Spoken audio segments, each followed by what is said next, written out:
कभी कभी ज़िंदगी बचाने वाले ही अपनी ज़िंदगी की लड़ाई हार जाती है। ये कहानी है महाराष्ट्र के सातारे की, जहाँ एक 28 साल की महिला डॉक्टर ने एक होटल में के कमरे में अपनी जान दे दी। लेकिन उसकी हथेली पे लिखा था, वो दोनों मेरी मौत के ज़िम्मेदार है। और यही से शुरुआत होती है एक ऐसे सच्चाई जो हमें भीतर तक हिला देती है। वो डॉक्टर एक सरकारी अस्पताल में काम करती थी, दिन रात लोगों की जान बचाने में लगी रहती।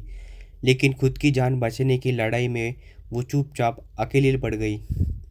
23 अक्टूबर 2025 की रात सातारा के एक होटल में उसका लाइफलेस बॉडी मिला। पोस्टमार्टम रिपोर्टर के हिसाब से डेथ ड्यू टू हैंगिंग। लेकिन सवाल अब भी जिंदा है, क्यों, कैसे, किसके कारण। उसने अपने हथेली पर दो नाम लिखे थे, एक पुलिस सब इंस्पेक्टर और एक सॉफ्टवेयर इंजीनियर। आरोप था मानसिक यौन शोषण और दबाव में रिपोर्ट बदलने की कोशिश। सोचिए, जिसने सिस्टम पर भरोसा किया वही सिस्टम उस पर शक करने लगा। पर ये कहानी यही ख़त्म नहीं होती। उसके मौत के बाद किसी ने उसके फ़ोन से व्हाट्सएप खोला, फिंगरप्रिंट से डेटा डिलीट किया गया। परिवार ने कहा किसी ने उसके मरने के बाद भी उसका फ़ोन इस्तेमाल किया। अब सोचिए, सिर्फ एक इंसान नहीं मरी, बल्कि सच भी धीरे धीरे मिट दिया गया। उसके पिता बोले, वो सिर्फ हमारी बेटी नहीं थी, वो समाज की सेवा करने वाली डॉक्टर थी।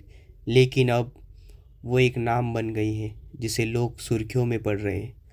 लोग सड़क पर उतरे। एनजीओ ने इसे इंस्टीट्यूशनल मर्डर कहा और मांग की एक महिला आईपीएस अधिकारी द्वारा एसआईटी जांच की। क्योंकि जब सिस्टम इस सवालों के घेरे में हो तो इंसाफ का रास्ता और लंबा हो जाता है।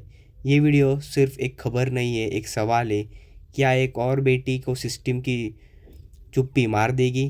क्या डॉक्टर, पुलिस और समाज के बीच की ये लड़ाई कभी ख़त्म होगी?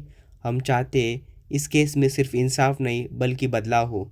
दोस्तों, अगर आप मानते हैं कि सच्चाई को आवाज़ देना ज़रूरी है, तो इस वीडियो को लाइक करें, शेयर करें, ताकि हर कोई जाने कि फ्रेम से बाहर क्या हो रहा है।